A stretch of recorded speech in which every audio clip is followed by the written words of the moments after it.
Who is this man?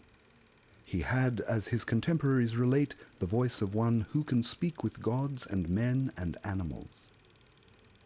He had the eyes of a man who had met with God face to face, eyes with the wisdom of the ages. He was one with his country and his people, but was most violently attacked by his countrymen and was forced to end his days in a foreign land. Who indeed is this man?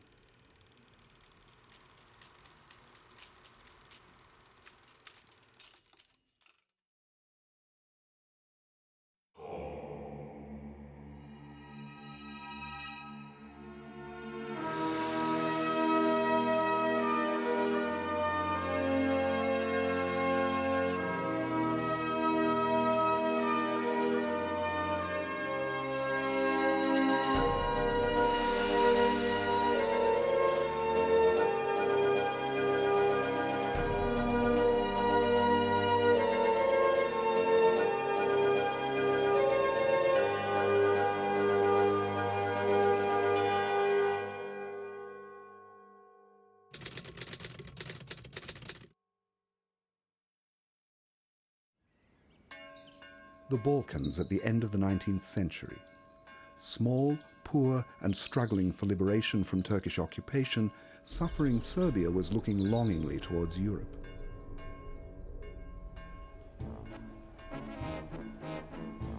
The peasant land of Serbia was faced with the necessity of literacy and modernization. About 100 kilometers southwest of the Serbian capital, Belgrade, on the Kolubara River, lies the small town of Valjevo. Before long, on an exclusively artisan settlement, there opened the first industrial sectors, with a railway and electrical energy. A secondary school is opened, the first theatrical performances are staged.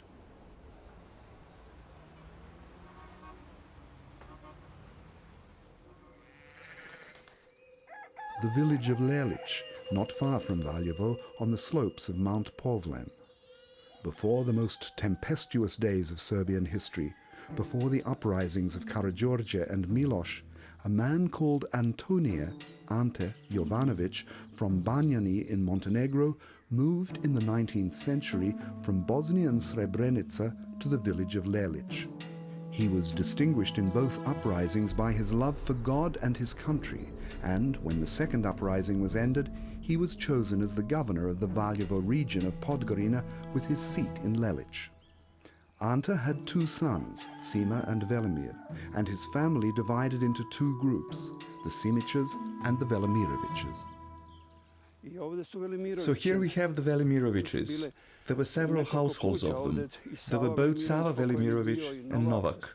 They were all brothers, kinsmen. On the other side, there were the Radosavljeviches, the two sides at one time being one group of brothers. So it was reckoned. There was one ancestor, and then there were two brothers. This is Bishop Nicholai's home. Here is where he was born. Nikolai Velimirovich was born 2 days before Christmas on December 23, 1880, according to the old calendar, or, according to the new calendar, on January 4, 1881. His father was Dragomir and mother Katarina, née Filipovich, both of them from the village of Lelic. Now we are coming to the home of Granny Kata. We greet each other and kiss her hand as we all respect her. This was what everyone in the village called her, Granny Kata. It could be said that the Velimirovich family was not simply a peasant princely aristocracy, but also a spiritual and priestly one. On Saturday evenings, when the week's work was all done, we gathered together to pray to God. In the evening, my grandfather, the head of the household, would call us all to prayer. We had no chapel in the house. In bad weather, we prayed in the house. In fine weather, out of doors. The starry heavens were the dome of our church. The moon was indeed an icon, and dearest granddad was the priest. We crossed ourselves and prayed, looking at the earth and looking to the stars. The prayer ended again with deep bowing and a loud amen. When I recall this prayer in my memory, I feel more piety, more humility and more comfort than I ever felt in any of the big cathedrals of the world, in Europe and America.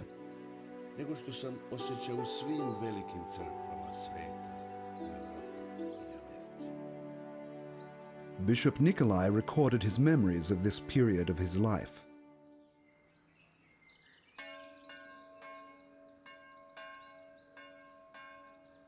The young Nicholai had his first schooling at the monastery of Celia near Lelic.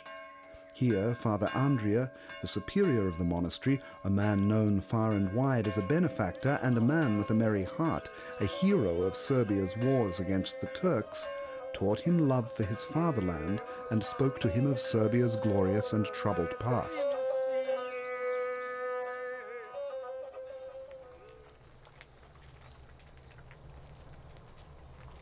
The teacher, Mihailo Stuparevic, had never had a better pupil than the young Nicholai, and therefore he made the greatest efforts to ensure that Nicholai, after finishing his primary education, should continue his schooling at the Valjevo Secondary School.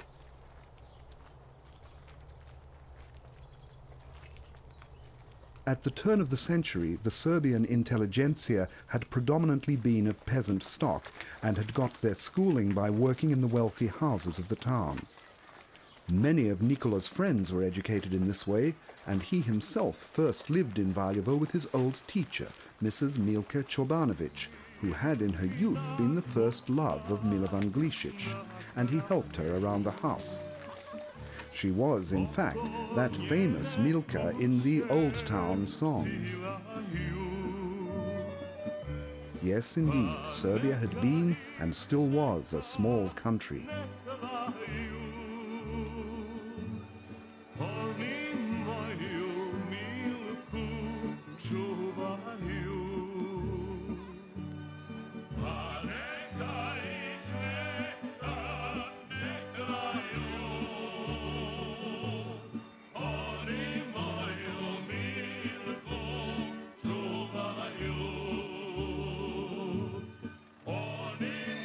After completing 6 years of secondary education in Valjevo, Nicholai attempted to enroll at the military academy, but the commission refused his application as he was malnourished and his chest was underdeveloped.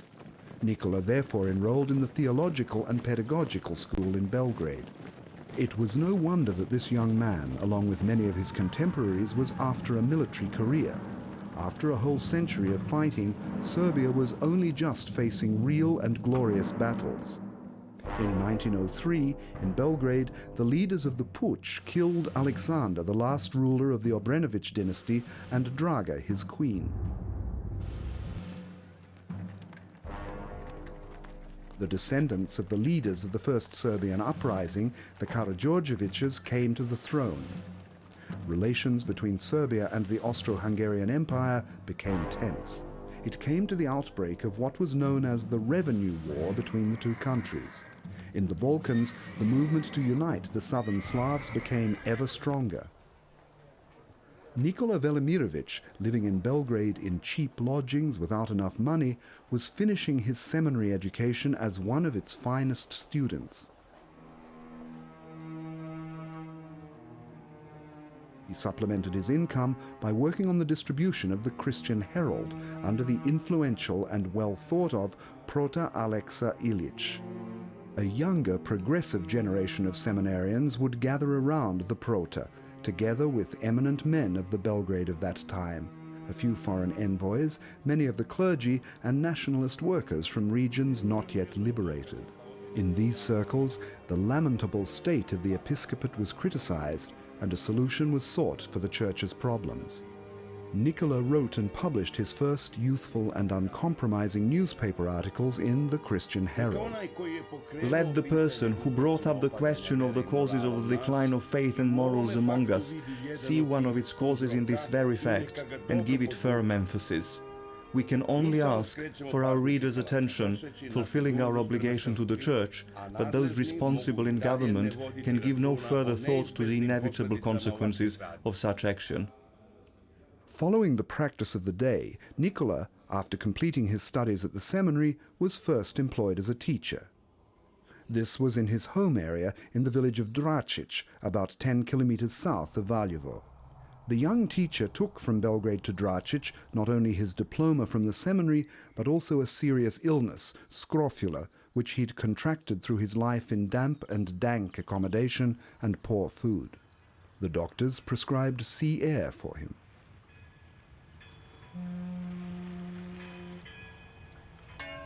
His stay in the Savina monastery on the Gulf of Kotor, an area then under Austro-Hungarian administration, left traces in one of Nicholai's earliest works.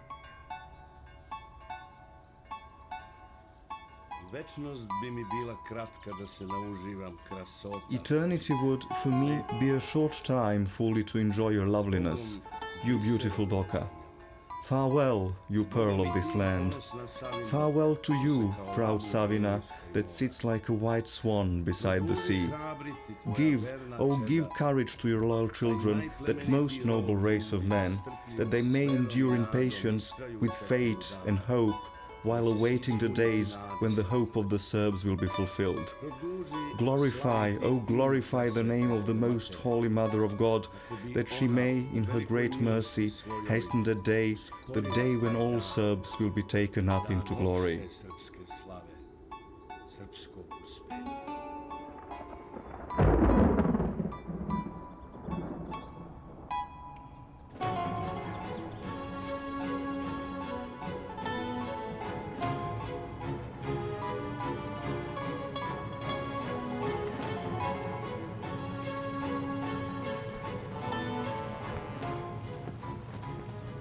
Nicholai was soon to leave his beloved Serbia for a time. After teaching for a short while in Leskovice, a village close to his own Lelic, Nicholai received a stipendium to continue his studies abroad.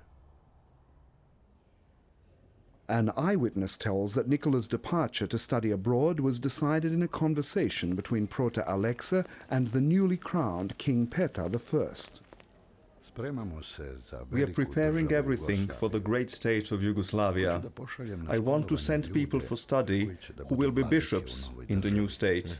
Find out who these youngsters are. The Prote, without thinking twice, replied to him, I could give you one name at once, Your Majesty, Nikolai Velimirovich. Nikolai Velimirovich. When Nicholai arrived in Belgrade from the village where he was teaching, the king received him. Go where you will and study what you will, but you must graduate in theology, as I want you to become a monk afterwards. Nicholai asked the king to defer a final decision until he had thought about it and asked his parents' blessing.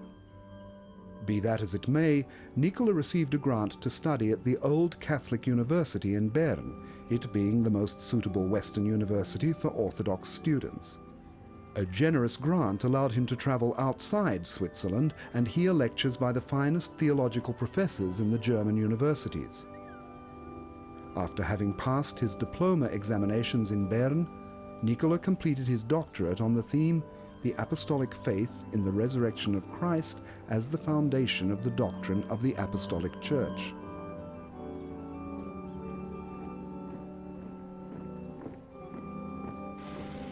In 1908, the Austro-Hungarian Empire annexed Bosnia and Herzegovina.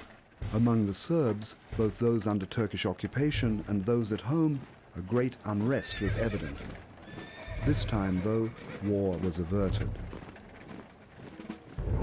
Nicholai was at that time already in England, completing his philosophical studies at Oxford, and then finishing his doctorate in the French language in Geneva with the theme Berkeley's Philosophy. Dragi naš Nikola, sad dobismo tvoje pismo.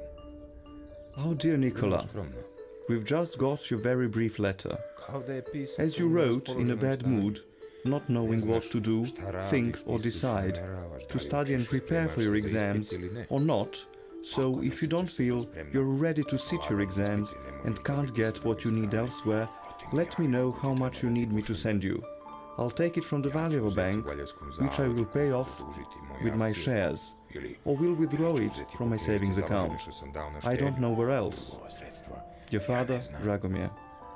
Tvoj otac, Dragomir.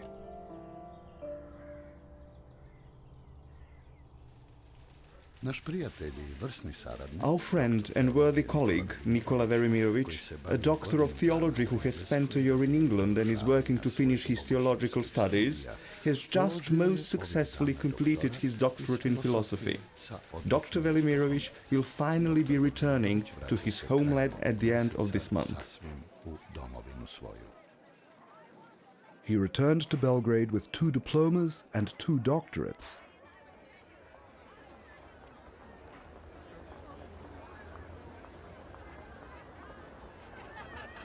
There were, however, to put it mildly, no doors standing open to Dr. Velimirovich. Hiding behind administrative regulations, the educational and ecclesiastical authorities, unwilling to validate his diplomas, put pressure on the twofold Doctor of Science to complete the 7th and 8th grades of secondary school and pass his matriculation. While all this was happening, Nicholai came to the brink of death a 3rd time. The first time he was, as a 1-year-old baby, held to ransom by a highwayman. The second time, on the way home from school, he was pulled half dead out of the river by an older boy from Donja Leskovice, Sreten Savic, who saved him from drowning. The third time he was in danger of death, in 1909, was when, after his return to Belgrade, he buried his brother who had died of dysentery and then himself contracted this dangerous illness. After 3 weeks of treatment in the state hospital, the doctor let it be known that he was so ill that God alone could save him. Dr. Nikolai Velimirovich wasn't alarmed by this attitude on his doctor's part. If God has need of my services, he will spare me. After 6 weeks of serious illness, he was completely healed. He went straight from the hospital to the metropolia and made it clear that he wanted and intended to fulfill his promise about the monastic profession.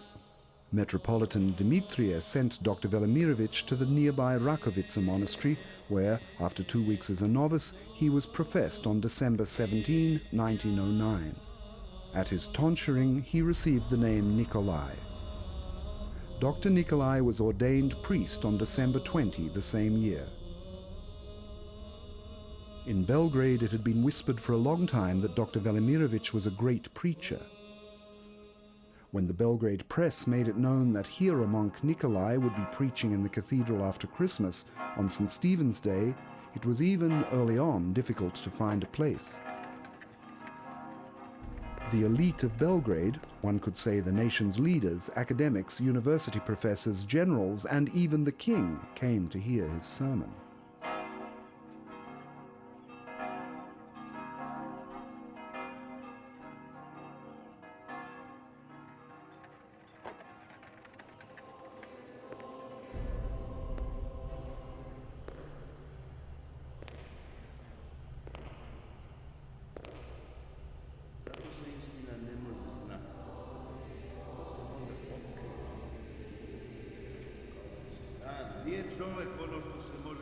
A man is not that which can be put in a grave, but that which cannot be contained by the universe. God does not hide himself from man. A sinful man hides from God, hides until he can see him no more. The Church must inspire the structure of a country, not imitate it. But his hearers, among whom were rationalists and atheists, were each of them bewitched, or rather enraptured, in a state of ecstatic fervor till then unknown to them. A great preacher was born. When the king left the church, Nicholai welcomed a group of enthusiastic local residents.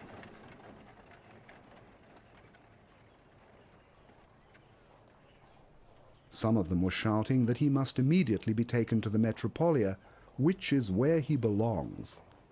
This overzealous enthusiasm on the part of the people probably had an effect on the decision by Metropolitan Dimitrie, a few days later, to send Dr. Nicholai to study in Russia, to deepen his orthodoxy. From the time of his first academic debates with students and professors, he became known in St. Petersburg. It was, of course, learned that the monk with the double doctorate was spending some time at the faculty, and that he was making use of his time in Russia to get to know the people, to travel around that great country and become acquainted with the churches, monasteries, and holy lavras. Under the influence of the works of Dostoevsky and Soloviev, Dr. Nicholai began to think about the universal man, in contrast to Nietzsche's Superman. The hero monk Dr. Nikolai Velimirovich, at the king's decree, is appointed an assistant tutor at the seminary of St. Sava. The salary will not be enough to support you, and so how can you, out of it, set aside anything to pay your debts?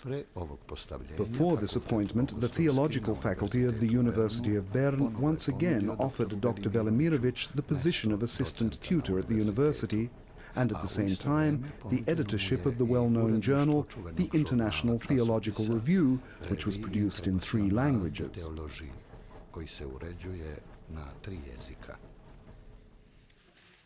As far as I know, we can find nothing else, no other source for the paying off of the debt than the publishing of sermons. We hear that Dr. Nicholai will soon be returning to his homeland from Russia, having gone there for a time at the beginning of the year. Mr. Nikolai Velimirovich spoke the day before yesterday in the cathedral in the presence of a great number of people. And today, when troublemakers are openly praising him, this doctor has no Orthodox degree. In the circumstances, it is necessary for us to watch this gentleman a little more, to say something about last year's self-advertising sermon at Christmas and about his study of Njegoš and religion. Praise and attack. There's nothing moderate where Nicholai is concerned. This is a fate that will accompany him throughout his life. Nicholai begins to write more extensive works. They first appear as articles in journals and are then published as books. Njegoš's religion.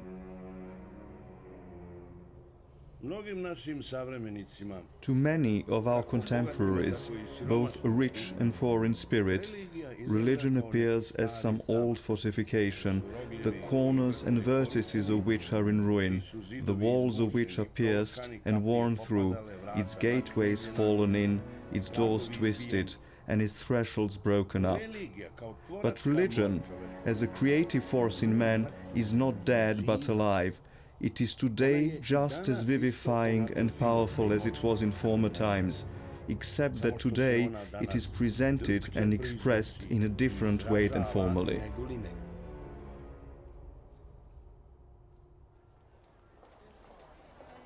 It seems as though Nicholai devoted his whole life to proving the truth of these lines. A sensation in our scientific, philosophical, and theological literature. It is not just a pity, it is a sin not to read this rare book. This young professor of the Belgrade Seminary is no less interesting than the Bishop of Cetinje himself, writes a well-known elderly critic, Jovan Skerlic, although he aligns himself with those who are concerned for Nikolai's orthodoxy. According to Skerlic, on the other hand, Nikolai's evident gift is dangerous to young people, as he deludes the masses and has a bad influence on the younger generation, replacing reality with the ideas and beliefs that ideas and God's love are the fundamental laws of this world.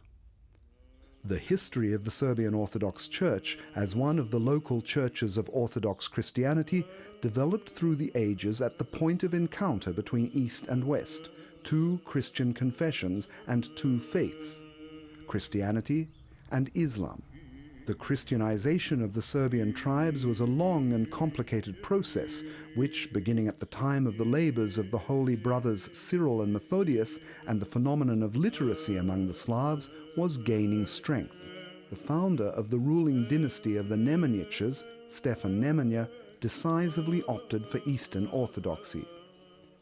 Nemanja's son, Rastko, who in monasticism received the name Sava, became the first Serbian archbishop, and the Serbian church became autocephalous. Saint Sava's work on the religious and cultural development of his people left an enduring mark on the history of the Serbian church and people. In the time of Emperor Dušan Nemanjić, the Serbian church achieved the status of a patriarchate. After the Serbian lands fell under the Ottoman Empire, the church in truth became the institution that preserved the identity of the Serbian people. Naturally, during this period of slavery, the general educational and theological level of the clergy fell significantly. And so the church of the 19th century was, for the most part, awaiting the liberation of Serbia with moral courage and with the fundamentals of the faith kept safe. However, a generation of intellectuals educated in Western universities had drifted away from the Orthodox Church and begun to look on it as a conservative dead weight in the process of modernization and of embracing Western democracy. At the time at which Nicholai began his activity in Serbia, the clergy was not held in much respect, often being even the subject of ridicule. It wasn't expected that anyone in the church hierarchy would follow in the footsteps of the first Serbian archbishop, Saint Sava, that anyone at all would be able to combine the deep roots of Orthodox spirituality with modern cultural currents, and should in truth clear away the dust from the historical paths of the Serbian people. Of course, the phenomenon of a man like Nicholai was an embarrassment to many people. To be a man, even a great man, is a small thing. Be ye gods, say the Holy Scriptures. To be a man, this is a small thing. To be gods, this is the greatest of all. But Nicholai continued to study the sciences, philosophy, theology, and art. He continued to preach and write, and began to engage in intensive national activity. He was greeted in Sarajevo as an already well-known preacher. His words were to be remembered. By their great love, the Bosnian Serbs have annexed Serbia to Bosnia. As soon as the liturgy was over, a police officer accompanied him to the first train for Belgrade, having first congratulated him on his gift of oratory.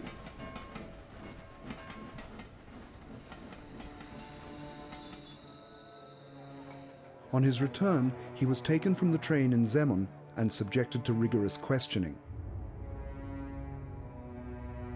In 1912, his books Nietzsche and Dostoevsky and The Sermon Under the Mount were published.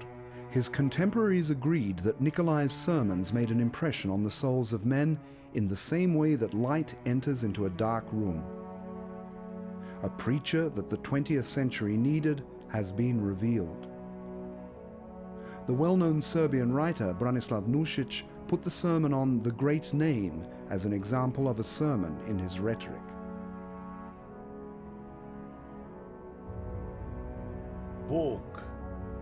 God. This single word contains the whole of my preaching. One short word, but a vast meaning, a magical power. The Balkan War broke out in the winter of 1912. Serbia, together with the other Orthodox countries of the Balkans, moved towards decisive liberation from the Turks. Although he wasn't conscripted, Dr. Nicholai, an assistant tutor in the seminary of St. Sava, refused his salary, giving it to the state for the duration of the war, and set off with the army to the battlefield, not only to preach and console the people in the suffering of war, but also to take part himself as a humanitarian volunteer and helper of the sick and suffering.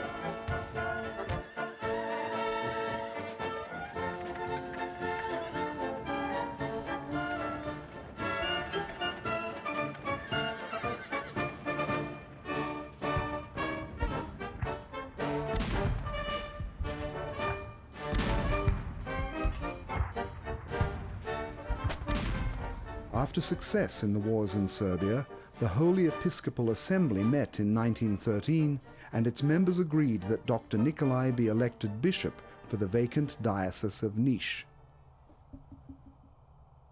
To the amazement of all, Nicholai declared that he was unable to accept election, both because of his attitude to the episcopate and because of the unhealthy state of the church. In 1914, a new book of Nikolai's sermons that he had preached during the Balkan Wars, Above Sin and Death, was published. In it are the words, "There is nothing in the world that makes a man so triflingly puny as the fear of death." The book was published directly before the outbreak of the First World War. European civilization was entering into a serious crisis, but Serbia was fighting for its very existence. The hero monk Nicholai, immediately after the first day of mobilization in 1914, went from Kalinic Monastery to Belgrade and placed himself at the disposal of the headquarters of the city of Belgrade and the supreme headquarters. After that, he went off to the Ayot on the Sava to the front line of fighters in the defense of Belgrade. He gave courage to the soldiers by his presence and his words, and didn't leave the place even when enemy grenades were falling all around and kicking up the earth in various directions. The collapse of the Austro-Hungarian offensive enabled Nicholai to return to Kalinic, both to rest and to continue working on manuscripts already begun.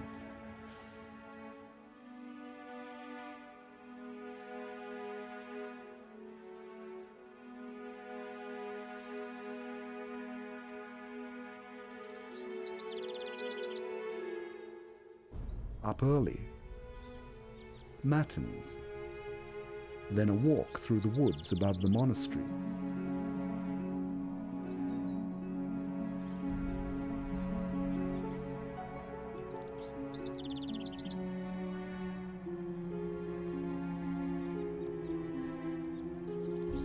Conversations with the 100-year-old beech trees, and then writing.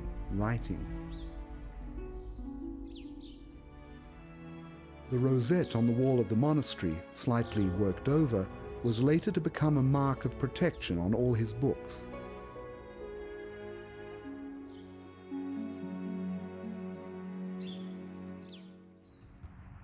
The great early success in the war turned Europe's attention to the little Balkan country.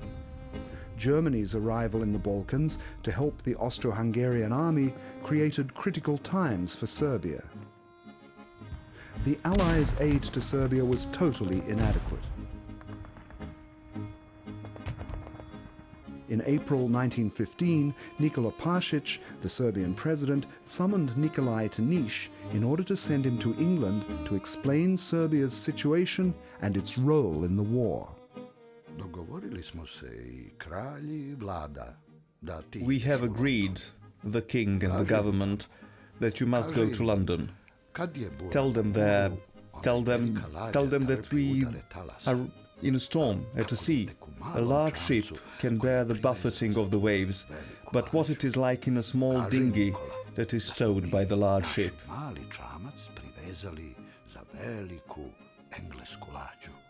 But what else am I to tell them? Pašić, Baja as he was nicknamed, gave him a brief answer.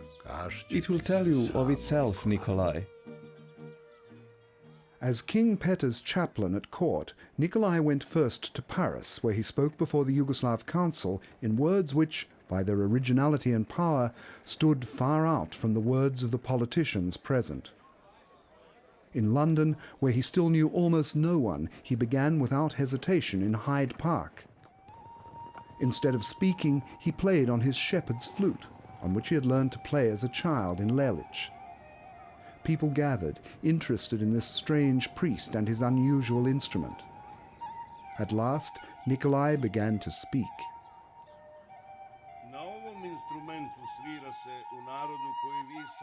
This instrument is played by a people of which you know only evil.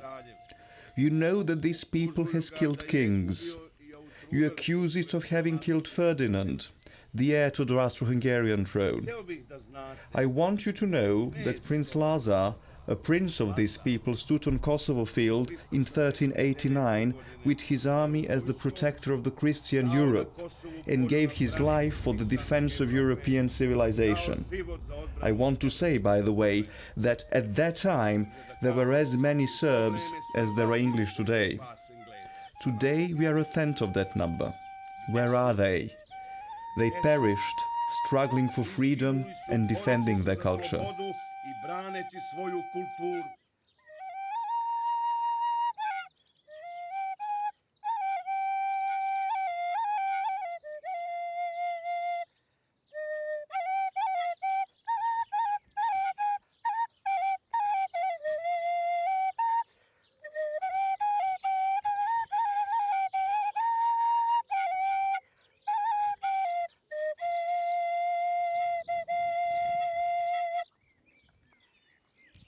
Bishop Nicholai loved the flute.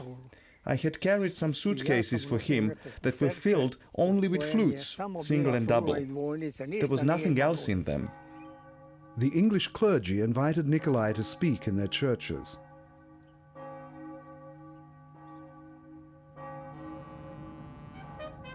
In the second half of June 1915, Nicholai arrived in America. Immediately arrived, he set to work. In every place to which he went, he, by his talks, sermons, and appearances, received an enthusiastic response from all who saw and heard him. The picture given of Serbia by Austro-Hungarian propaganda gradually lost its pitch-black color. Were Rome to have such a friar, it would give for him the whole land on which the Vatican is built, declared the president of the Croatian community in Pittsburgh. American journalists filled the papers with articles on the fighting in Serbia. What sort of man is this? He, in a few sentences, destroys whole books that the Austrians have written about Serbia. In Chicago, the chief rabbi declared, "This is the greatest man I have met in my life." Americans in Kansas City. The three greatest men in the world are the prophet Jeremiah, John the Baptist, and Nikolai Velimirovich. He gathered help and volunteers.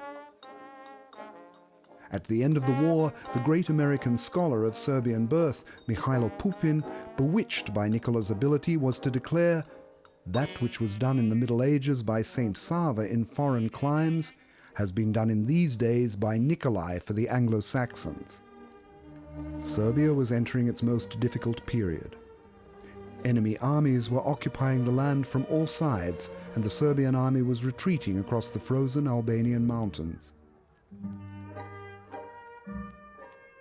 Hunger and typhus were decimating the suffering soldiers. Nicholai returned to London towards the end of 1915. The great English cathedrals were unable to contain all Nicholai's hearers when he spoke. Entry was only possible for those who had previously obtained tickets. Nicholai knew no rest. It happened that he would speak 5 or 6 times in one day, and that in different parts of London. The head of the English army literally said to the head of the operative division of the High Command of the Serbian army, General Milan Milovanovic, "What are you so afraid of when 3 armies are fighting for you?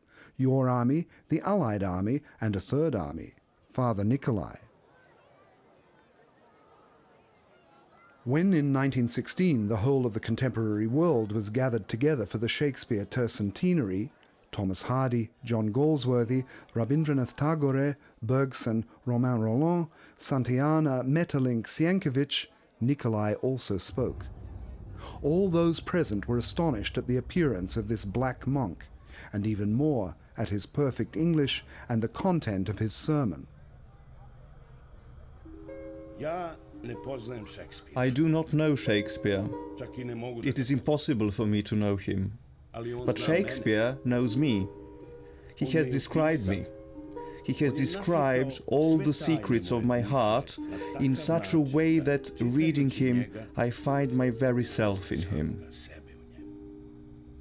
Before St. Vitus Day, Vidovdan, June 28, 1916, the Archbishop of Canterbury sent a letter to all the churches saying that that day was to be observed as a Serbian day.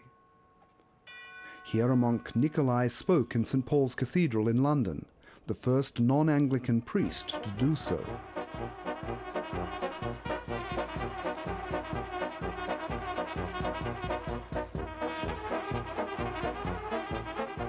The remains of the exhausted Serbian army, after resting and reforming on Corfu, continued fighting on the Salonika front.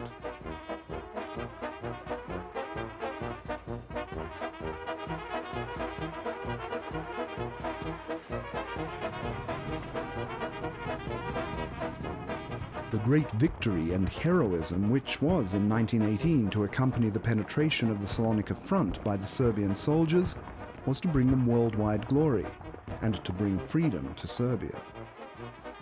The Serbs and other southern Slavs from the vanquished Austro-Hungarian Empire joined with Serbia and Montenegro in a unified state.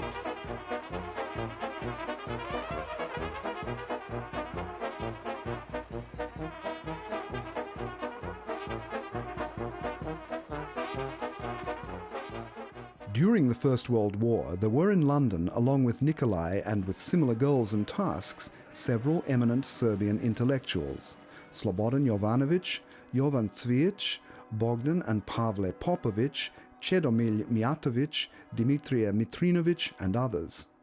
A small group, but a strong Serbian lobby.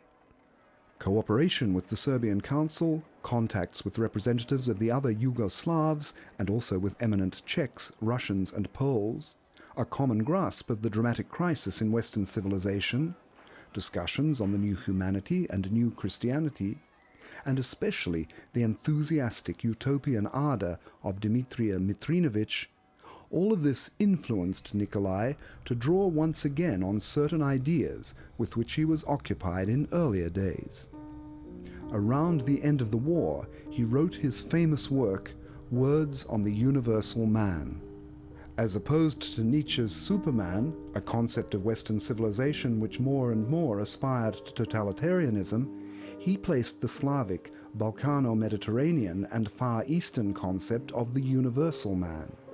He was tired out by war and evil, and was as though desiring for a moment to forget that paradise on earth is impossible, and that many who went before him, most especially Russian thinkers, dreamed of a world created on the love and sacrifice of the universal man.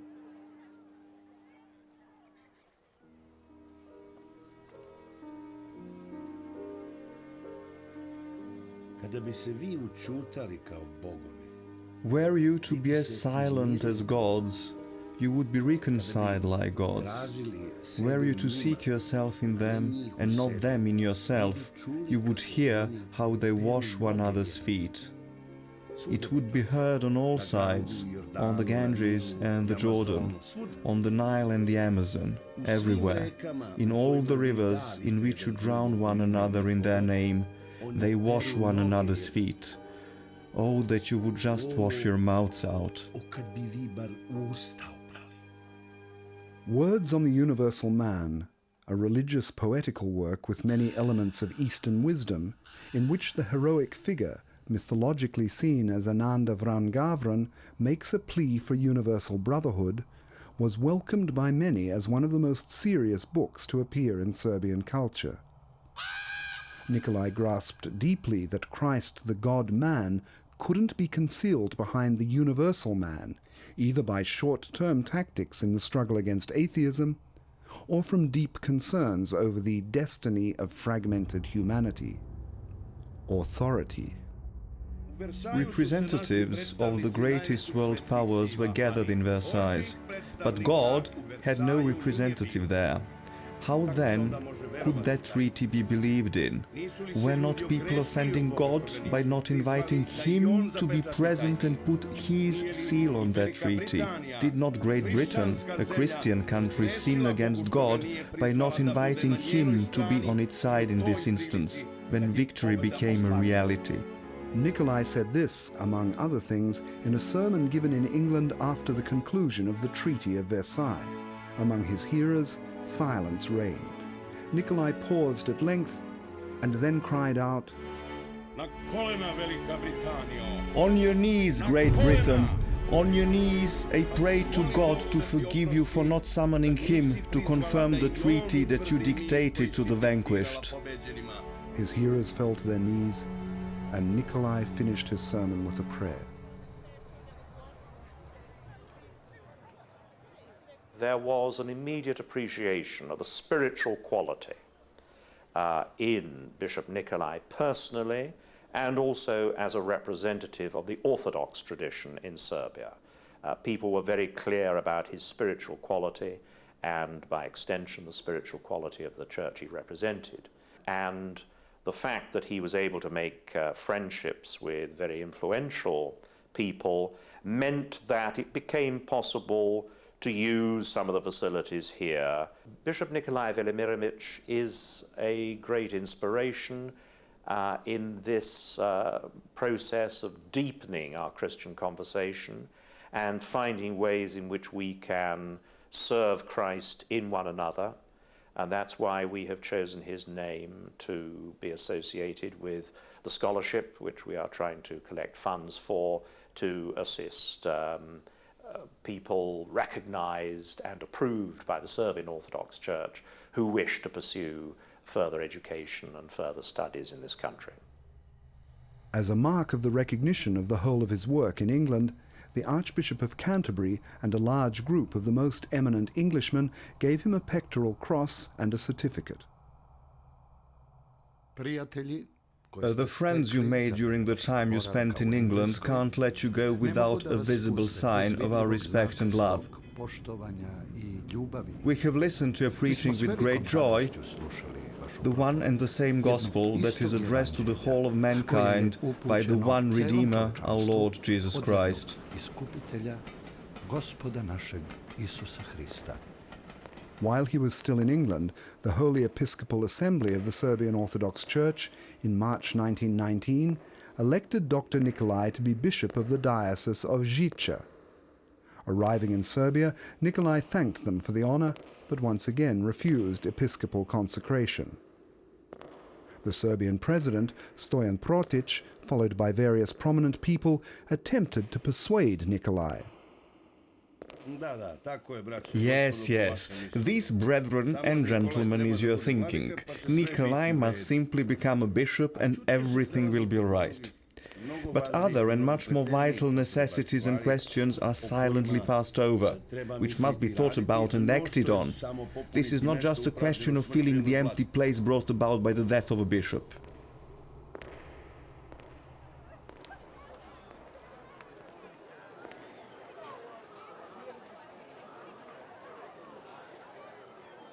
At last, after several moves by the Metropolitan as concessions to Nicholai, he was put under a moral obligation to accept episcopal consecration.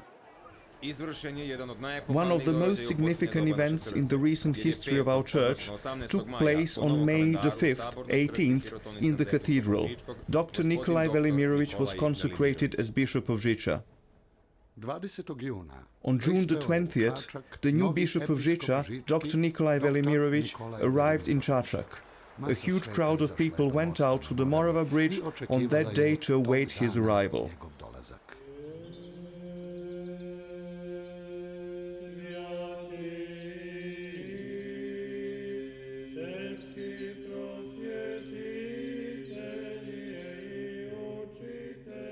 In 1920, the United Serbian Orthodox Church in the new state of the Serbs, Croats and Slovenes received once more its former status of a patriarchate.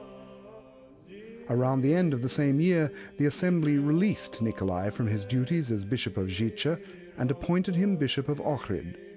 Both the assembly and Patriarch Dimitrie considered that Nicholai was the person to bring the people of this small and remote diocese, in which there were only about 30 priests, and those semi-literate, to the faith.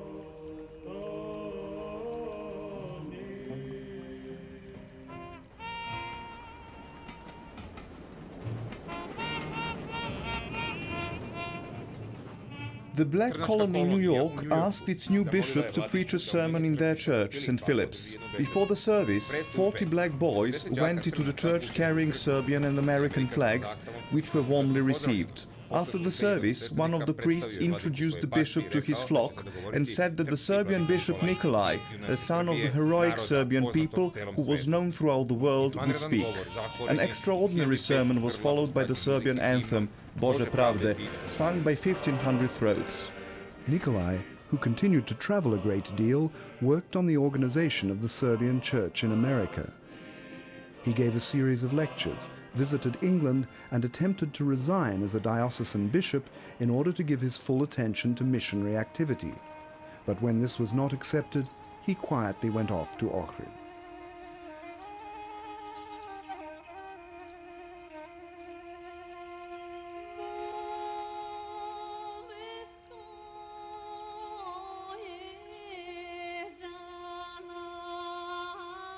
Almost everyone who knew him says that this was a great change of direction in his life.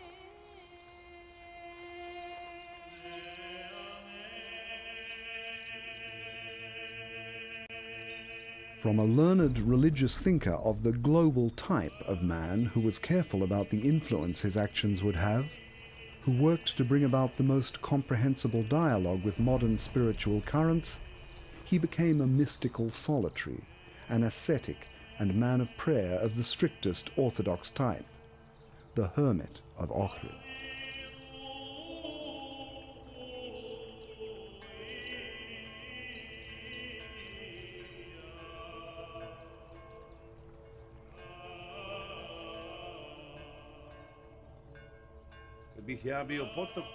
Were I a mountain stream, I would be thinking, not of my uneven path, but of the lake that is awaiting me.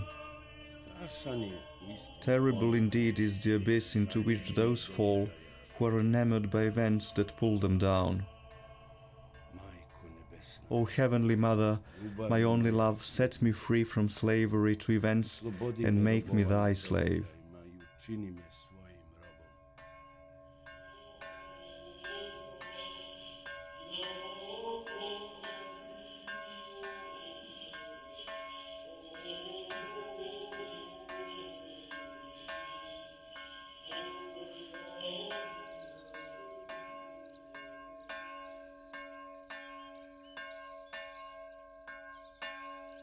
In his monastic solitude with God, the Bishop of Zhicha and Ohrid lived in places founded by Serbian kings and saints.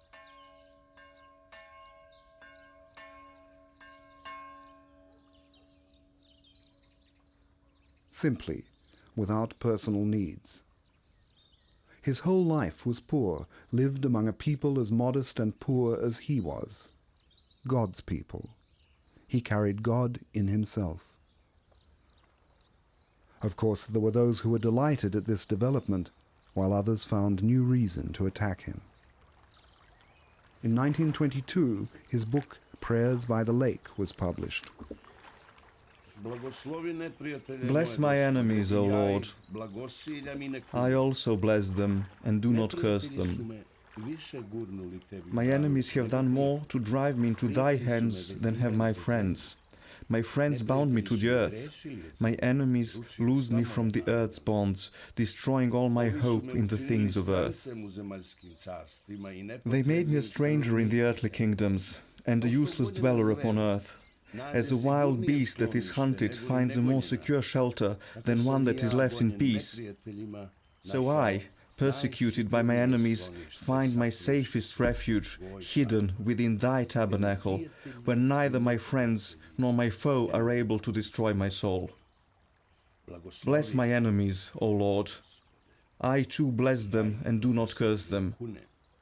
My enemies have thought me to know, as few know, that a man has no enemy in the world but himself.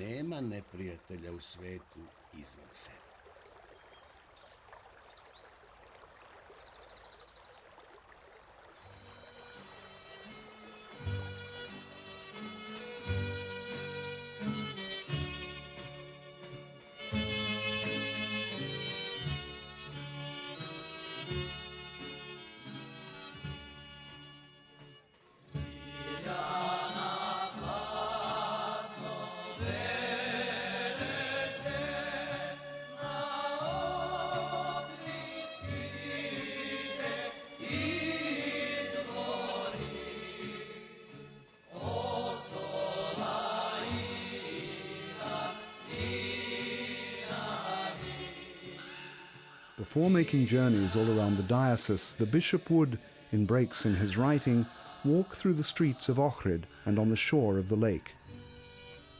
It is said that during these walks he was accompanied by ravens which he fed, referring to them as wise birds.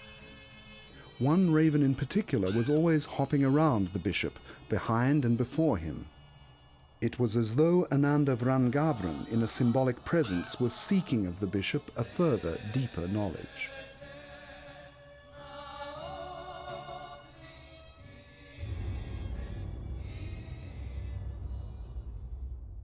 The bishop, in his modest house in Ohrid, was visited by people both from Serbia and from all parts of the world. From Shumarian peasants through members of English aristocratic families, right to the famous Indian writer Rabindranath Tagore. He and Nicholai had been friends for many years. Nicholai, who had studied Eastern thought, once took Tagore to give a lecture in Belgrade at Kolarec. In Ohrid, Nicholai visited King Alexander and his wife.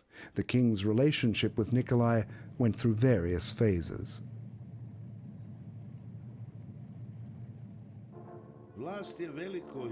Power is a great temptation, and few are those who are able to withstand this temptation. Only those can do so who know that they are thy servants under thy footstool. All men are too weak, Lord, and ready to give themselves over to self-love and pride. But pride was the downfall of many of the angels, so how can it not be of man? Out of thy love for thy peoples, O Creator, fill the leaders of the people with fear of thy judgment. When the king, in 1929, introduced the January 6 dictatorship, Nicholai warned him on various occasions. The Serbian Church has existed and survived in various countries, and it still exists in Yugoslavia, which is only a state and is therefore a transient phenomenon, while the Church is eternal, he said to the king. One amusing episode in Ohrid best depicts the relationship between these two great men. Skromny Vladichanski dvor uz samu obalu jezera. The modest bishop's house, right on the lakeside. During lunch, Tushko the cook brings the king a tray bearing a suckling pig of 1.5 kilos or maybe 2 kilos. Nicholai grabs the tray and throws the pork out of the window into the lake. Does an Orthodox king really want to eat flesh on a fast day rather than the famous Ohrid fish? The king was naturally not amused. The pork had disappeared before his very nose. They finished lunch without further exchange in a fairly tense atmosphere.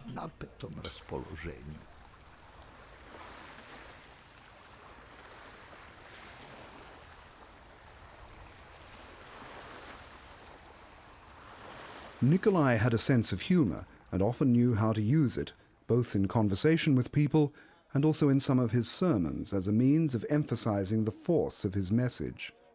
However, his contemporaries remembered him, above all, as a rare and mysterious person. Slobodan Jovanović, the famous Serbian lawyer, historian and politician, wrote this about Nicholai. It was precisely that in him which was reserved, untouchable and mysterious that drew people to him. This was not without reason. That mysterious side of his character was a sign of those men of spiritual power that we are unable completely to understand, and only truly great people are capable of grasping. I was ill with diphtheria, 10 years old, me and my sister. Diphtheria was then almost 50% of people died of it. He came into the room, sat on the bed and gave me a little icon from the Holy Mountain, saying, "That's fine," and said that I would get better. And then he blessed me. And when he went out of the room, it was as though the Holy Spirit had come in and out.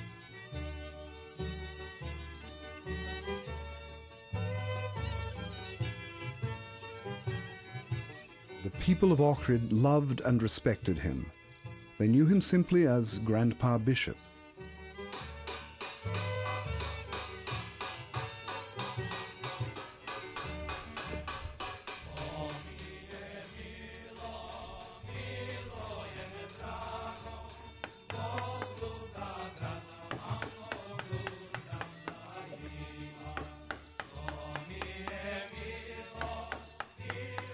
Whenever the bishop was on the streets, the craftsmen stopped their work and hurried up to him for his blessing.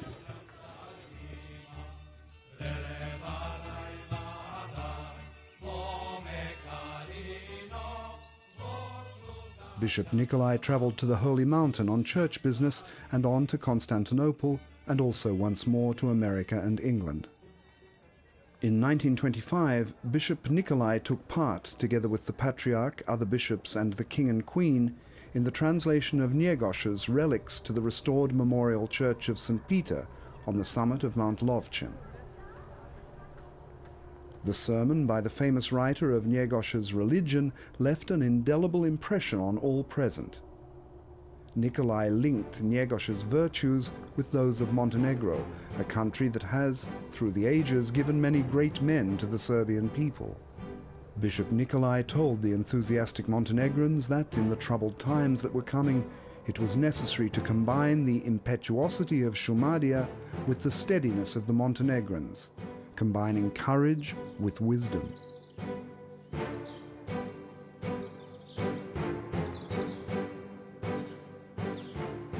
After the death of Patriarch Dimitrie, instead of, as many people expected, Nikolai's accession to the patriarchal throne, Varnava was elected patriarch.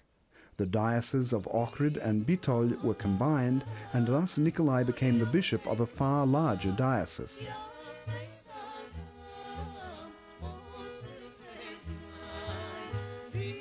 In Bitol, where a seminary had earlier been begun jointly with Metropolitan Iosif of Skopje, a public kitchen was opened for the very many poor people, then Bogdai, God's gift, for abandoned children, which he visited almost every day. The seminary in Bitol was truly a nursery for future Orthodox saints and great theologians.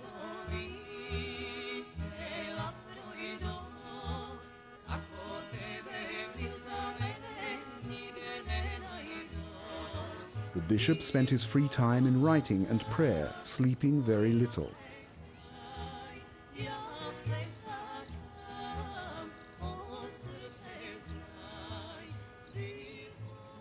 During his time in southern Serbia, now Macedonia, new books were published. Thoughts on Good and Evil, Homilies, his popular major work, The Prologue from Ohrid, Missionary Letters, The Faith of Educated Men, a book of poems, The Spiritual Lyre, then War and the Bible, Symbols and Signs, Nomologia, The King's Vow. On every book there was to be seen the rosette from Kalinic, which speaks to us of what was pulling at the bishop's heartstrings.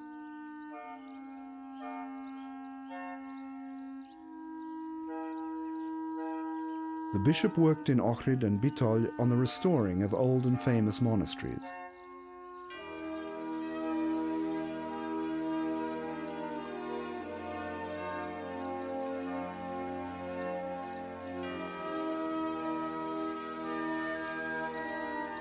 Then, while he was still Bishop of Ohrid, he began the building of a church in his birthplace, Lelic. "Build it if you have the cash," it said that his realist father, Dragomir, told him when Nicholai declared his intention. "The villagers will help me," was Nikolai's reply. Look only to yourself, son. Don't put me in the position of having to sell the little land I have to pay off your debts. But Nicholai really was not that interested in money. When he travelled from Ohrid with bags full of money for the building of the church, collected from the royalties on his books published in Serbia and in other countries, and also donations from admirers at home and abroad, he gave generously as he went to anyone who turned to him for help. His companions were always concerned that there would be nothing left for the intended goal. The church in Lelic was, however, completed in 1929.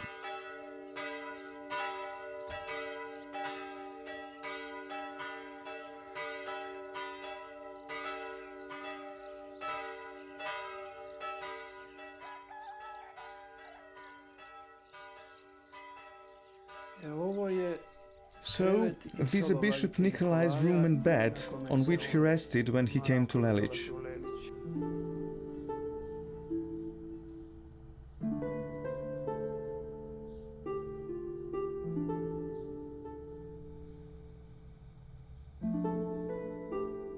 He returned to Zhicha in 1934 as administrator, and in 1936 was once again appointed Bishop of St. Sava's most significant diocese.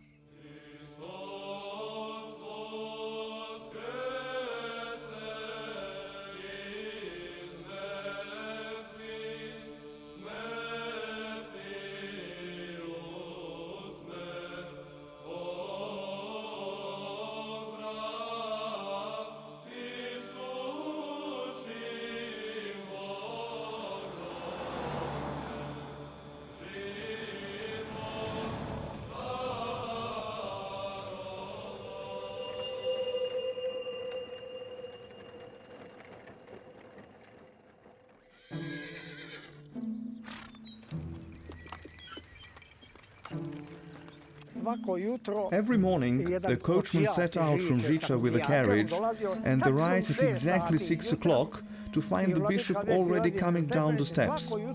Each morning, whether in winter or summer, we went to Zhicha, every day without fail. At that time, he had no other vehicle and never traveled in any other.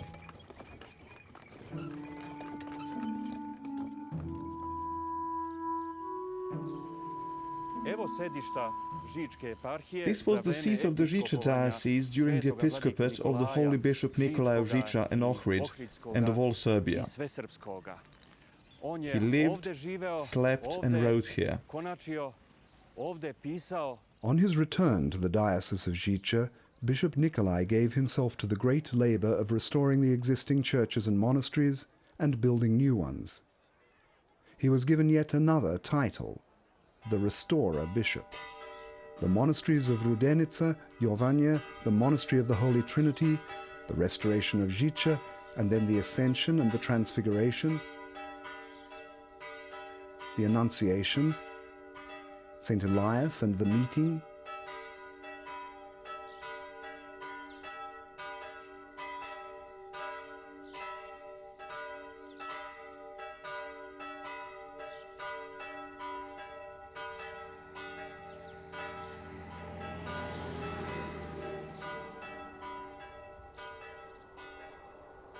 the monasteries of the Ovcha Kabla began to look like a Serbian holy mountain, being so named by the local people. But churches were also built in the towns and villages. There is not much film footage showing Bishop Nicholai. This film, never before seen, was made at the consecration of the church in Shilopai. The church, dedicated to St. Nicholas, the wonder-worker of Myra in Lycia, was built by the pre-war Belgrade businessman Ljubo Saracevic and his wife Mara in his birthplace under Rudnik. This film of the consecration of the church was made in 1939 on the Nativity of the Mother of God when I was 10 years old. This church was built by my father and mother.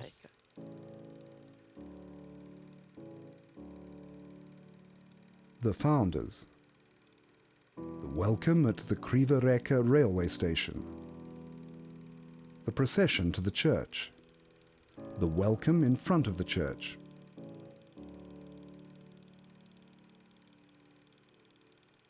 The greeting.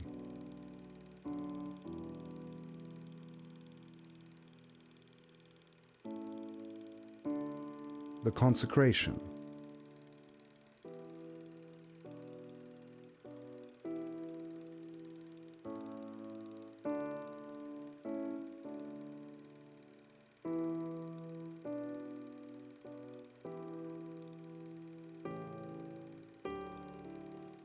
Bishop Irine Georgievich of Dalmatia, Bishop Veniamin of Braničevo,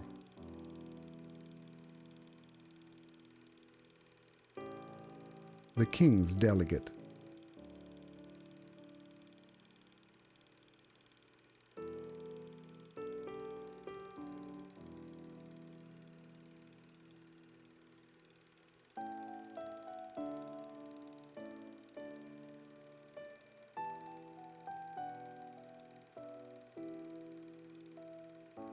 the sermons,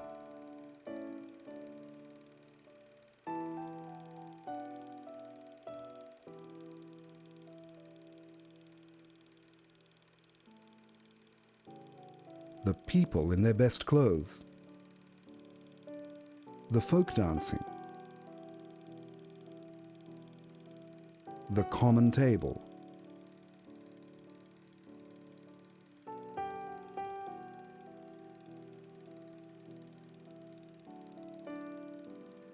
the delegates, the Minister for Justice, Vladica Markovic,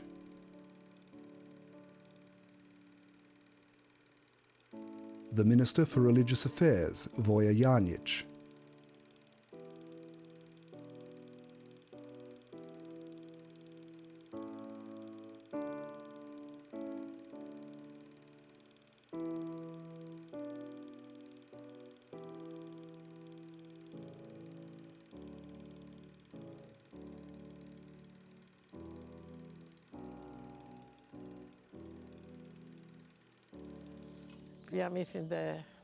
I think it is said that there were about 50,000 people there, people who had come from the surrounding areas, not only guests from Belgrade.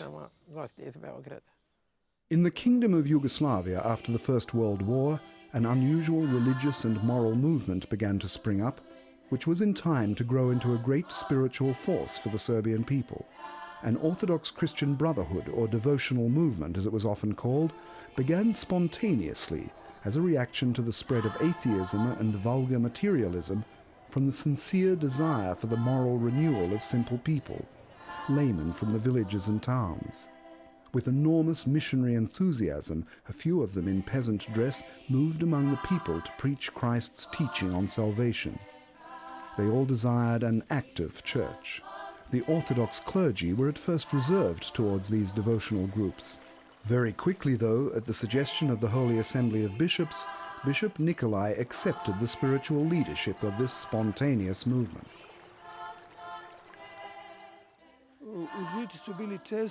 Gatherings of the faithful and meetings of the devout were very, very frequent at Zhicha.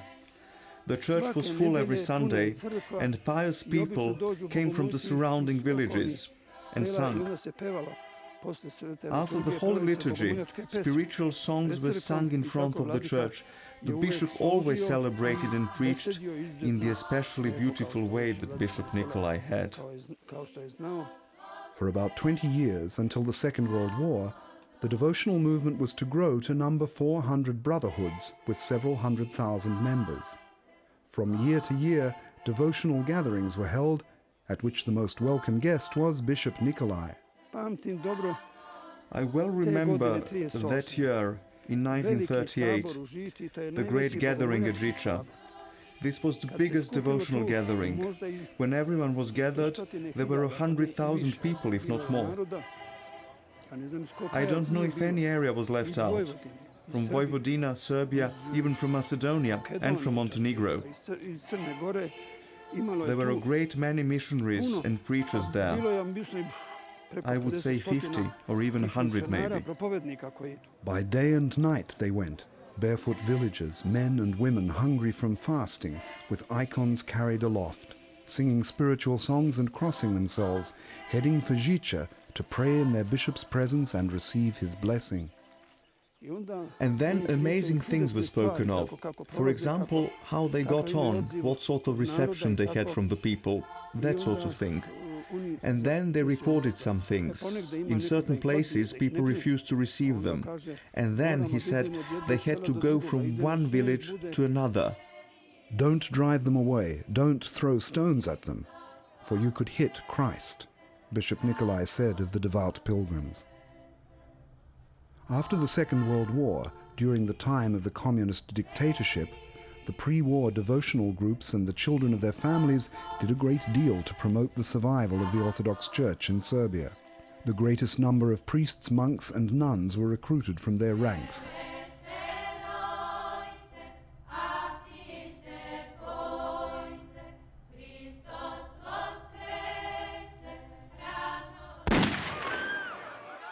In 1934, King Alexander was killed in a coup in Marseille. In the Kingdom of Yugoslavia, the separatist aspirations of the Croats were openly becoming stronger and stronger. In 1937, the government of Milan Stojadinovic planned to conclude an agreement with the Roman Catholic Church. The Orthodox Church engaged in a struggle against those privileges that would, through such an agreement, allow a Vatican presence in Yugoslavia. Patriarch Varnava and Bishop Nicholai were the most active in the conflict and were in regular contact with ministers and envoys and the whole Orthodox Church. It was in 1938 that Grandpa Bishop Nikolai gave a talk against the Concordat. Grandpa stood among our villagers and talked with them.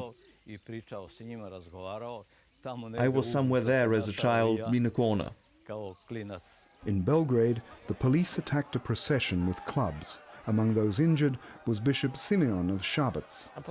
And then the police surrounded everyone like this, and as soon as they said the wagons moving, they began to fire their guns. We all lay down on the wagons. This was a real fight what I experienced. I know that they fired on the procession. In the hubbub of the conflict over the Concordat, in the never-ending explanation of the circumstances, Patriarch Varnava died. According to some witnesses, it appears that he was poisoned.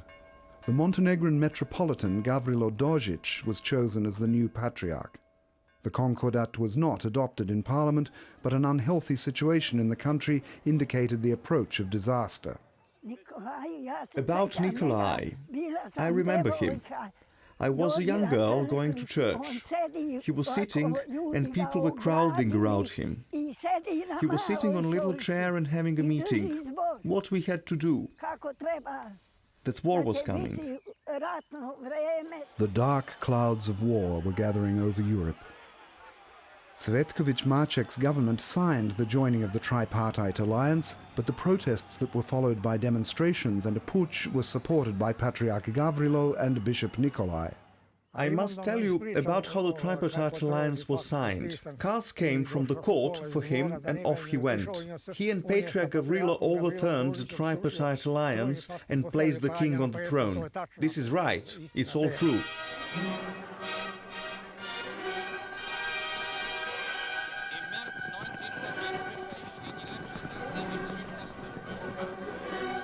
When the Germans occupied Yugoslavia, Bishop Nicholai was at first interned in the monastery at Zhicha and then at Ljubostinja. After that, he was... When the war came, he was imprisoned, and I had no chance to see him or be with him. Nicholai was trying to do something for the people who were suffering in great numbers in Kraljevo and Kruševac. There followed many interrogations carried out in Kruševac. The bishop found it difficult to bear the misfortune of his people. He began to grow very weak and his legs gave out on him. At the interrogations, however, he refused to sit in front of the German officers.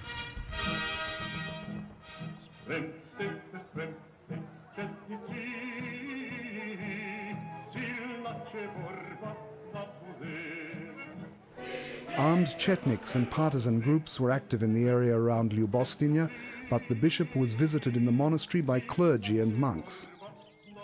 The Germans were suspicious of these visits and set a night watch around the monastery.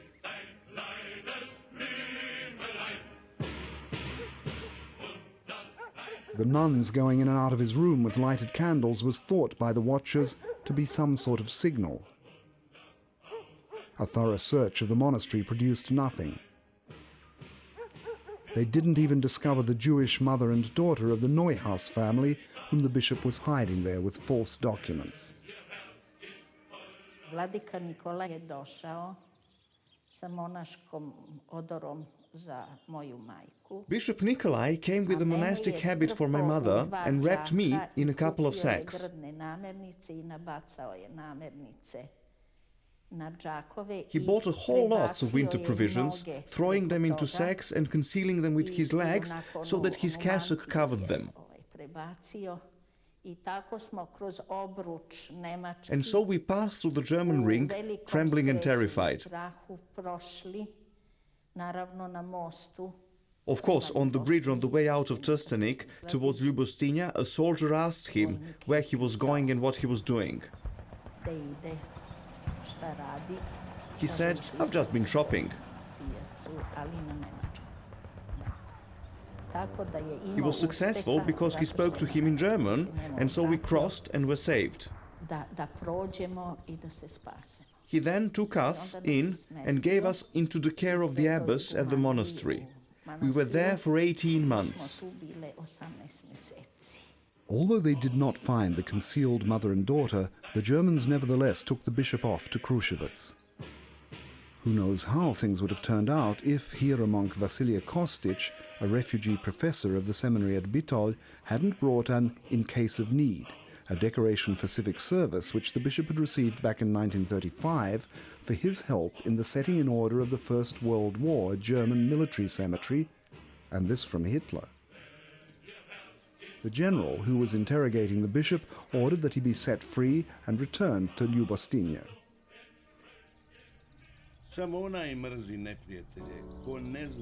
He alone hates his enemy who does not know that enemies are not enemies, but cruel friends.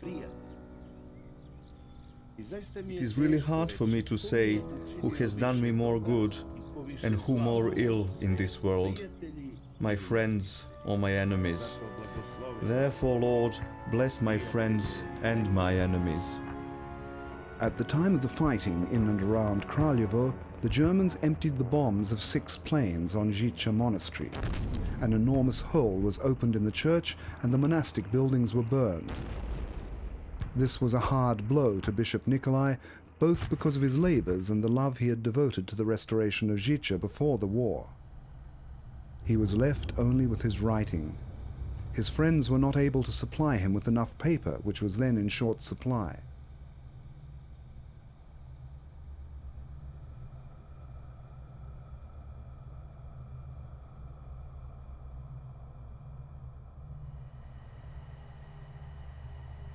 Do not confuse the defeat of the army with the defeat of the people. Do not equate the fall of the state with the fall of everything. States are given to their people so that there should be something to come to ruin in the people's place, that there should be something to give as ransom for the souls of the people.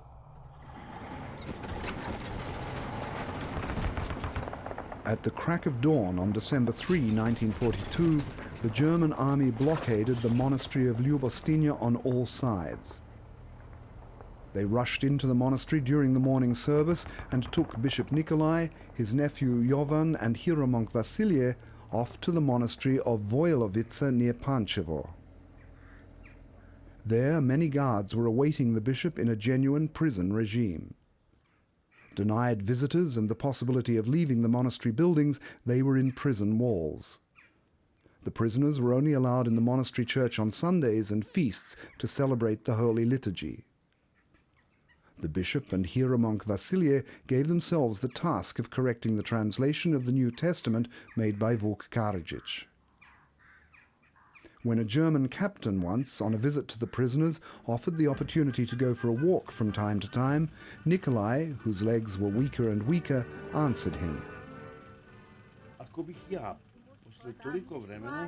Were I, after such a long time, to go out and walk, I would be so delighted that I would begin to run.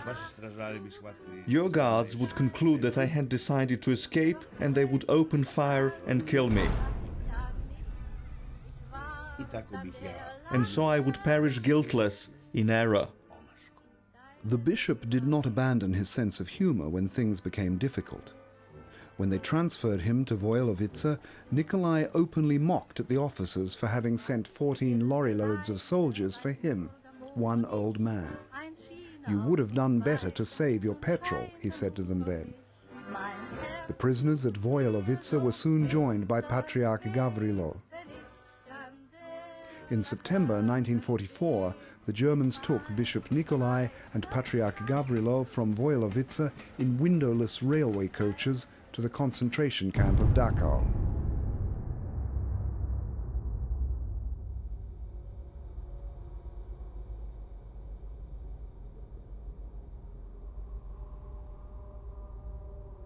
During the Second World War, the Serbian people endured terrible suffering.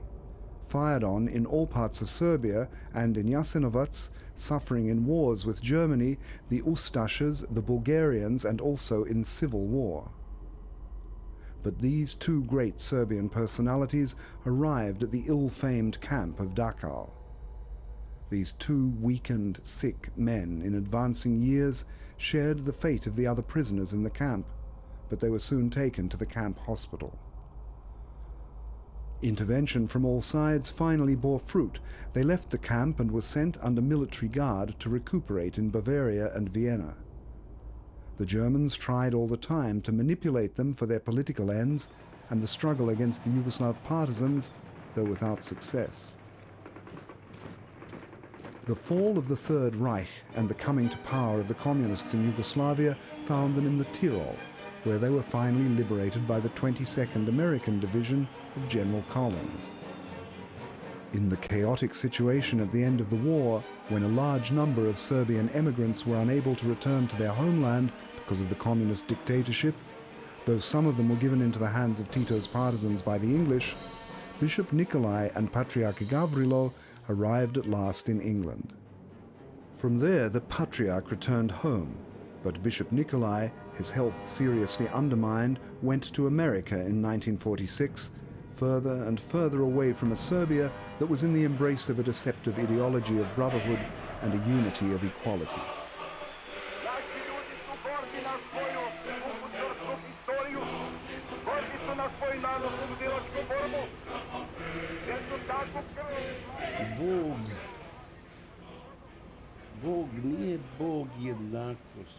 God is not the God of equality, but of love.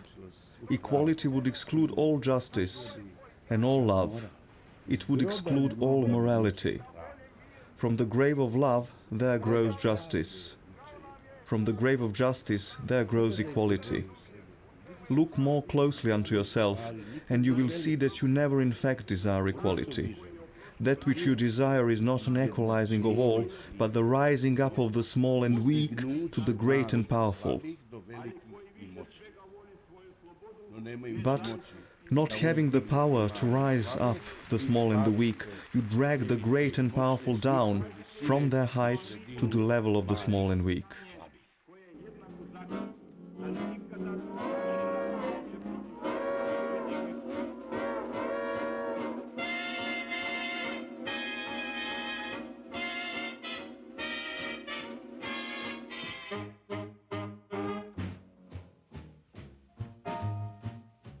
When fire breaks out in a house, the flames are not put out from within. These words of his are well known and at least partly explain the feelings of many Serbian emigrants. The same year in which he arrived in America, while he was still wrestling with matters of immigration with the authorities, Columbia University in New York awarded him the honorary degree of Doctor of Divinity. A bishop of the Serbian Church, with his seat in Ohrid and Zhicha, known and respected for his holiness in mercy, who has always, above all, been concerned for the poor and unfortunate in his land that has suffered so much. A great scholar, a great preacher, and above all, a great moral force. It was 51 years ago in March that we came to America after 5 years in the camp. And that same year, on Vidovdan, St. Vitus's Day, Bishop Nicholai arrived. We arrived in March, and he came in June for Vidovdan. He celebrated his first liturgy here with Proto Dusan, my husband, and he preached.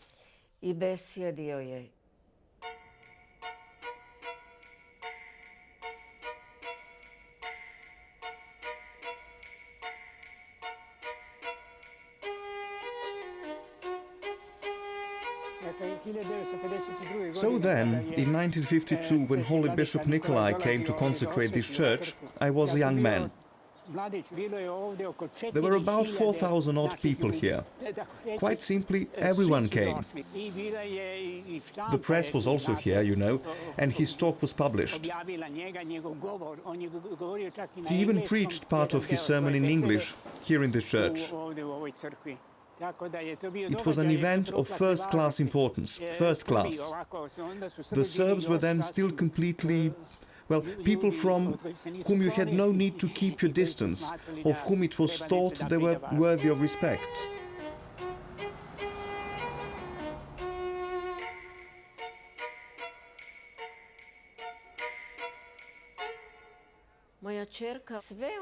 My daughter put all the bishop's things around her neck, you know, his panagia and, oh Lord, his crosses and everything. I ran to her and grabbed hold of her, but he said, no, no, no, don't touch her. She is a little girl. Just you dress up. You need to dress up.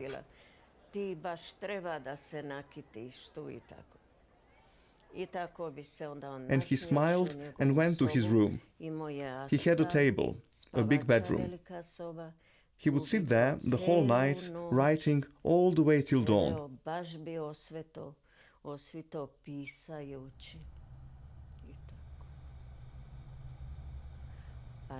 But he didn't like television, no.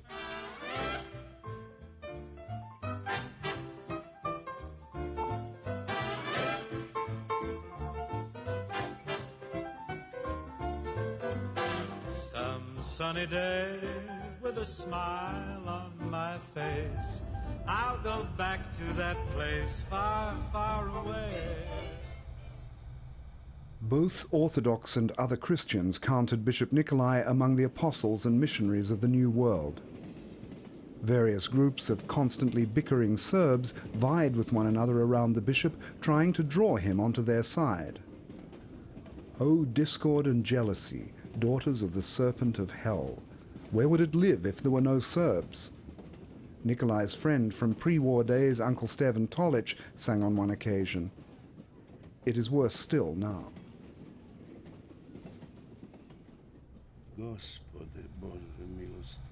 O merciful Lord God, forgive us, Serbs, our sins. Restore to us our freedom, and give us strength, that we may in freedom glorify Thee, as never and no one had done before. Amen.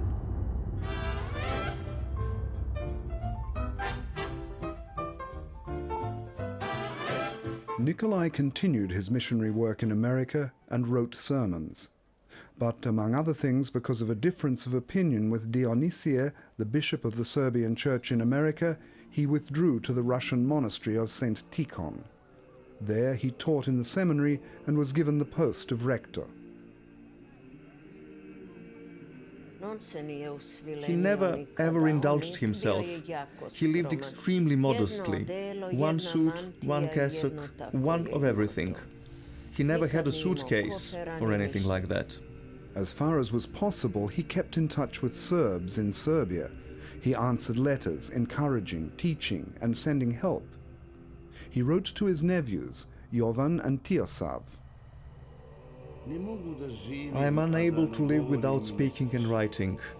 I would not be allowed into my country, but I am too old to be sent to prison. There were many in Serbia who remembered him, but the new regime proclaimed him a traitor and an enemy of the people and prepared to put him on trial and condemn him. His citizenship of the new Yugoslavia had already been stripped from him. Nikolai's books were read only in secret. Milovan Djilas, a highly placed official in the Communist Party, in his efforts to cleanse Serbian culture, wrote about Nicholai in 1952, calling him a terrifying, fanatical, Rasputin-like figure. And the Association of the Orthodox Clergy of Serbia, under strong pressure from the government, unmasked Bishop Nicholai as an agent and traitor to his homeland. Among those rare people in Serbia who openly expressed their love and respect for Nicholai was Archimandrite Justin Popovic. Being himself under house arrest, isolated within his own country in the monastery of Chelia, where Nicholai began his education, Justin taught generations of monks and future bishops. For him, Nicholai was the greatest Serb after Saint Sava. Deserted monasteries in Serbia, with in front of each of them a crucified figure of Saint Sava, and he, looking in sorrow and wretchedness at his successors, his unhappy flock, as it falls into ruin. The bishop wrote and preached to his last hour on earth. Unhappily, very few manuscripts of his sermons have been preserved. The words of our Lord and Saviour Jesus Christ are contemporary. They never grow old, as He is forever young, never having aged, and always being here before us. And these words are full of meaning and fully applicable in the present day, in our modern life. But however modern it is, however civilized the world is, however primitive the world has become, and however it has abandoned culture, it is the same. As I said, Christ is needful to all, essential and ever contemporary. Fear not those who kill the body, but are unable to kill the soul. Early on Sunday, March 18, 1956, in the monastery of St. Tikhon in South Canaan, Pennsylvania, while at prayer before celebrating the Holy Liturgy, Bishop Nicholai died peacefully in the Lord. The whole world took leave of this great man. To quote the most beautiful words of Bishop Nicholai at the end of his study of the life of Saint Sava, the death of a member of a family is a blow to that family. The death of a king or a hero is a blow to his nation.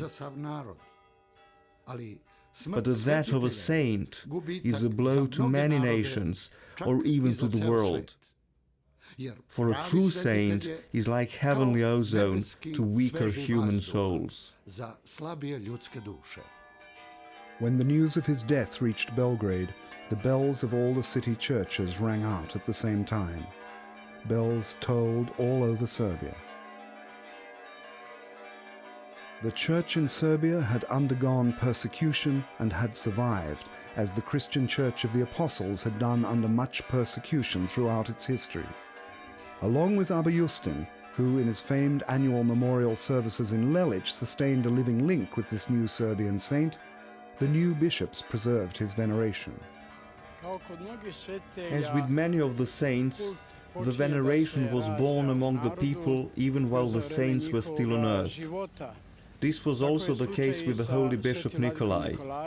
So it was that, after his death, it was perfectly natural that his veneration should continue and spread. Serbs in the diaspora helped in the publication of Nikolai's books. The holy Bishop Nicholai was undoubtedly one of the brightest stars in the heavens of Serbian history.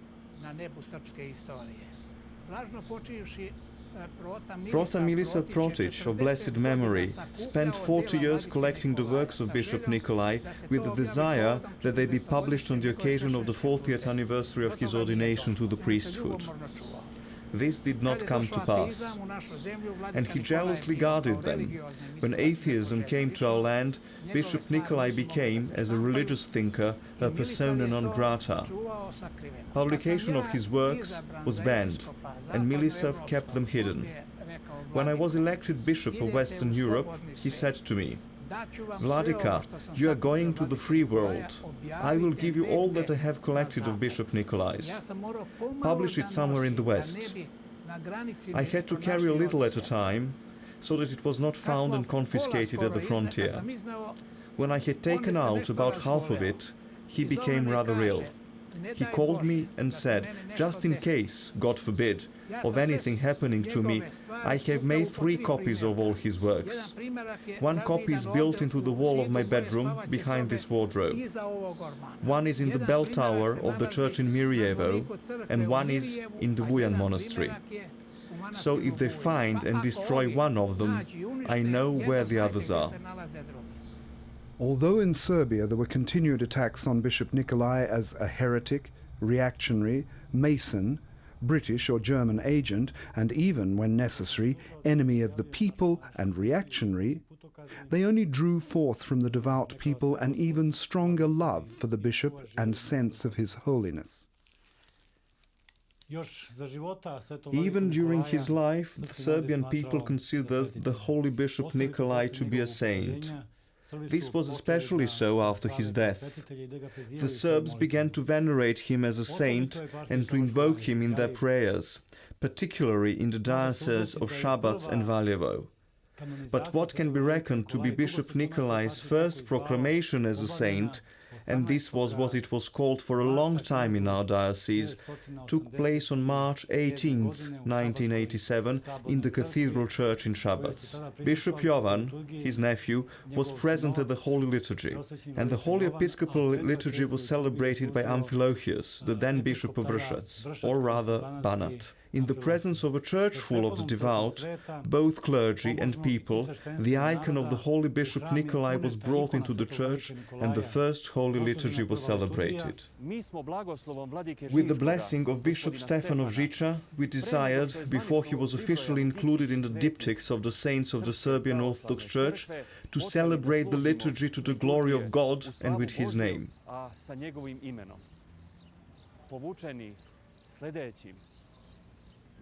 We were urged on by the sense that we had the right, before the official proclamation, to glorify the saint whose holiness was spreading abroad during his lifetime here in his centers of Zhicha and Kraljevo.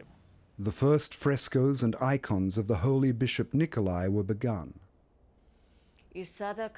Then, when we came to our church, the Cathedral of Christ's Resurrection, where we are now, I see the large icon of him on the holy table. It is really big, so big. And I sit down and think, Lord God, look now at this saint. How many times did I receive him into my house? And how many meals did I prepare? Is it possible? Finally, in May 1991, Bishop Nikolai's relics, which had lain in the monastery of St. Sava in Libertyville for 35 years, set out on their journey to Serbia. A great many Serbs in America and Canada took a tearful leave of the relics of their bishop. We are here at Surčin Airport in Belgrade, where, in 1991, the plane landed bearing the relics of our Holy Bishop Nicholai, who was arriving here in his fatherland for the first time after his long exile in America, where he had lived and where he died. He lived among us Serbs in America like a holy prophet, as the personification of the spirit of Saint Sava, as a living incarnation of all that is good in us Serbs, in our holy Orthodox faith. Even the Americans said of him that he is a second Messiah, that he is a new prophet of the Church of Christ, living among us. But at Surčin Aerodrome in Belgrade, there were only a few hundred people awaiting his arrival. In front of the church of St. Sava, on the Vraća plateau, there were 2,000 or 3,000. At Zhicha, only just over 1,000. Only in the bishop's village of Lelic on May the 12th did he receive a magnificent welcome. About 30,000 people were gathered there from every corner of Serbia. Anyone who was present that day in the monastery of Lelic will never forget it. To begin with, the whole Serbian people were gathered that day at Lelic, and the hearts of all who did reverence to the Holy Bishop Nicholai were utterly filled with love for our Holy Bishop, a son of the Valjevo area. It was so moving and touching a sight to see the columns of people who that day poured into Lelic, and most especially when his relics arrived at the monastery, when everyone fell to their knees, reminding us of the unforgettable reception of the relics of the Holy Prince Lazar when they traveled around Serbia at about the same time. The Serbian people was, at that time, entering into a great time of trial. The new government, although it was for strategic reasons tolerating the church, had not heard or understood the messages that many years before Bishop Nicholai had confided to the future. There were not many Serbs who heard and understood it. Yugoslavia signified spite against Christ, spite against Saint Sava, spite against Serbianism, spite against the history of the Serbian people, the wisdom of the people and the people's integrity, spite against every one of the nation's holy treasures, spite and only spite. At the moment of the fall of communism, weapons will immediately be acquired by the Croats. And what do the Serbs think? They will think, as in 1918, that it is first necessary to call elections. abandoned the preposterous joke that one man will build a future happy Serbia. Every leader of a baptized people who, rejecting Christ, desires to bring happiness to his people, leads his people not to the land of happiness, but to the never land, inevitably and inescapably.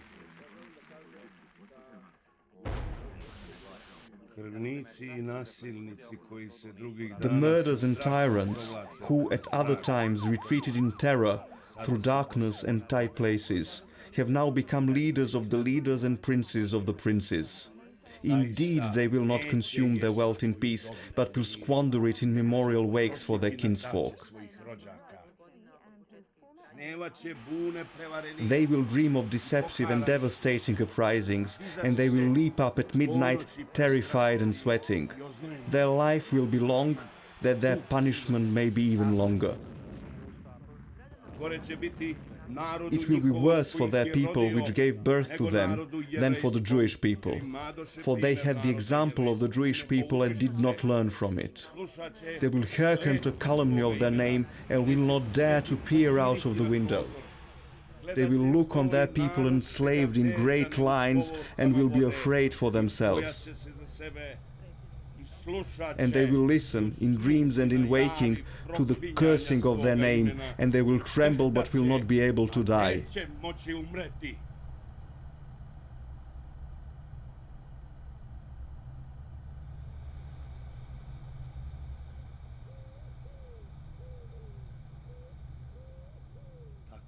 Thus a nation of sinners will stand up together like grass to kill God.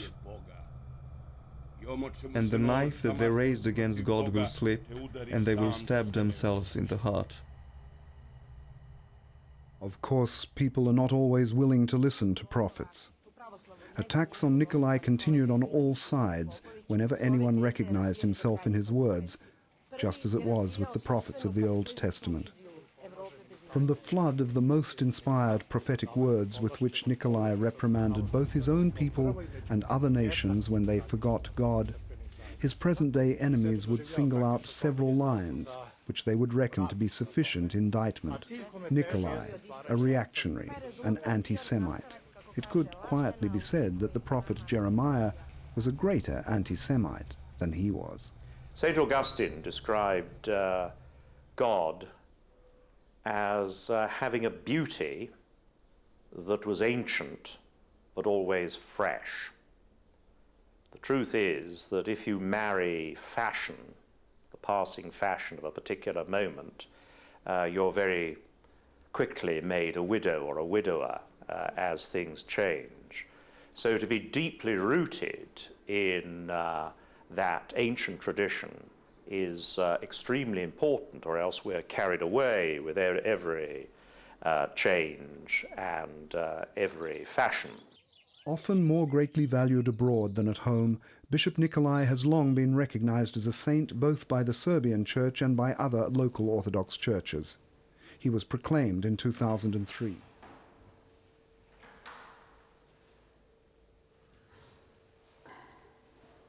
The date for the celebration of the new saint was determined as March 18, the date of the saint's death, and May 3rd as the date of the translation of his relics to Serbia.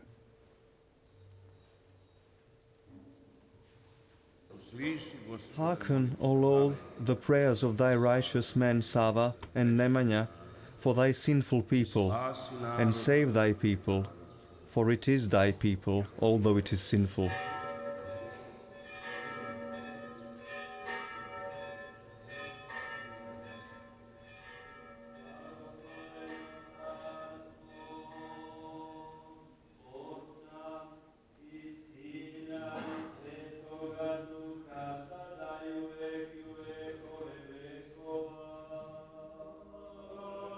Saint Nicholai the Serb, an unattainable greatness, a spiritual pillar and bastion, the most brilliant Serbian preacher and theologian, the greatest Serbian religious writer and thinker, a universal man, and more than that. Saint Nicholai the Serb. Let us return to our question at the beginning. Who, in fact, is this man? And, at the end of the day, perhaps only he himself can give us an answer. I ask a sensual man, "Who are you?"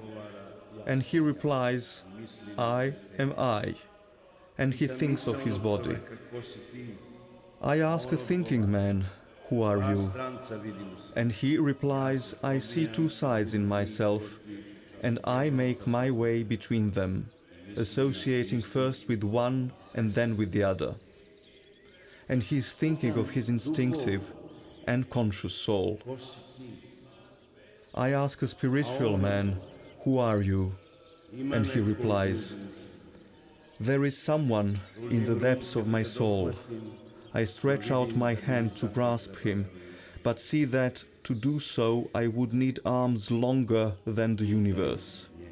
Ask him who I am."